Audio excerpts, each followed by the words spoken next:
जब यूरोप में और अमेरिका में शरीर की नस काटकर रक्त बहा दो यही चिकित्सा है, उस समय इस देश में सुश्रुत की राइनोप्लास्टी रही। आपको मालूम है राइनोप्लास्टी भारत ने दुनिया को सिखाया है। और राइनोप्लास्टी के भारत में 1500 से ज्यादा केंद्र थे अंग्रेजों की ईस्ट इंडिया कंपनी के आने के पहले तक। उनके स्थान और पूरे वर्णन मेरे पास है और अंग्रेजों के दस्तावेज में से निकाले हुए हैं। भारत में सबसे बड़ा राइनोप्लास्टी का केंद्र था कांगड़ा। कांगड़ा कहाँ है? शिमला के आगे, हिमाचल में। और कांगड़ा और उसके आसपास में 700 केंद्र थे जो राइनोप्लास्टी सिखाते थे। दक्षिण में जबरदस्त केंद्र थे राइनोप्लास्टी के। मैसूर स्टेट है ना, मैसूर स्टेट में 150 से ज्यादा केंद्र थे आज से 200 साल पहले। एक पुरानी कहानी है जो दस्तावेजी है, कल्पना की नहीं है। एक अंग्रेज अधिकारी था कर्नल कूट, वो हैदर अली से लड़ा। हैदर अली ने उसको परास्त किया। परास्त करने के बाद उसकी नाक काट दिया, क्योंकि हमारे राजा ज्यादा से ज्यादा यही करते थे, गला नहीं काटते थे, नाक काट दिया, कान काट दिया। क्यों? क्योंकि नाक कटना ही बहुत बड़ी बदनामी होती थी। तो नाक काट दिया उसका। कटी हुई नाक लेके वो भागा कर्नल कूट। वो खुद अपनी डायरी में लिख रहा है कि जब मैं युद्ध में हार गया, हैदर अली ने मुझे नाक काट दी, हाथ में लेकर मैं भागा। और हैदर अली की सीमा खत्म हुई मैसूर राज्य की, तो बेलगाम नाम का एक गांव आया। वहां पर एक वैद्य ने मेरी सर्जरी की।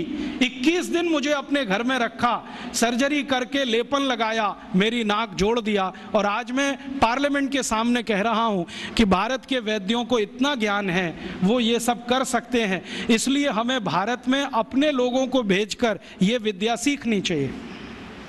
ये उसका भाषण है हाउस ऑफ कॉमन्स। तो कर्नल कूट के इस भाषण को सुनने के बाद अंग्रेजी सरकार ने तय किया चलो कुछ लोगों को भेजो। तो अंग्रेज आए, उन्होंने यहाँ सर्जरी सीखना शुरू किया। और जो अंग्रेजों ने सर्जरी सीखा है वो लिख रहे हैं कि जो जातियां भारत में सर्जरी में मास्टर थी वो सब नाई थे। नाई समझते हैं? बाल काटने वाले। ये सब सर्जन थे 200 साल पहले। हाँ, सब सर्जन थे 200 साल। अब जरा सोचो कि नाई अगर सर्जन रहे हों तो वो पिछड़ी जाति कैसे हुई? अंग्रेजों ने उनको 1881 के सर्वे में पिछड़ी जाति घोषित किया। उसके पहले इस देश में नाई कभी भी पिछड़ी जाति में नहीं थे। 1881 में सेंसस हुआ सबसे पहला, और आज तक वो चल रहा है, हर 10 साल में होता है जनसंख्या का गणना। अंग्रेजों ने पहली गणना में नाइयों को पिछड़ा वर्ग में डाल दिया। और एक अंग्रेज कहता है कि ये अच्छा ही है, क्योंकि ये विद्या में इतने ऊंचे हैं, अगर इनको नीचे नहीं लाओगे ये गुलामी कभी स्वीकार नहीं करेंगे। और आज हमारी सरकार भी उनको पिछड़ा ही कहती है। उनके हाथ में इतना हुनर है, उंगलियों में इतनी फ्लेक्सिबिलिटी है। वो आप देखते हैं ना बाल काटते समय, वो गर्दन भी काट सकते हैं, सोचो ना। और इतनी सफाई से उस तरह चलाते हैं, उस तरह से वो किसी ट्यूमर को भी काट के निकाल सकते हैं। ये सब बहुत बड़े सर्जन रहे। और आज से 200 साल पहले के दस्तावेज बताते हैं कि कांगड़ा और उसके आसपास, कुर्ग और उसके आसपास, मैसूर और उसके आसपास जितने सर्जरी सिखाने वाले केंद्र थे, उन सबके आचार्य नाई ही थे जातियों। ये सब सर्जन थे। और इन्होंने जो सर्जरी सिखाई है वो हिंदुस्तान के गांव-गांव फैलाई। फिर अंग्रेजों ने क्या किया? ये जो सर्जरी सिखाने वाले केंद्र थे, इन सबको गैर कानूनी घोषित कर दिया। एक कानून बनाया जिसका दुर्भाग्य से नाम है इंडियन एजुकेशन एक्ट।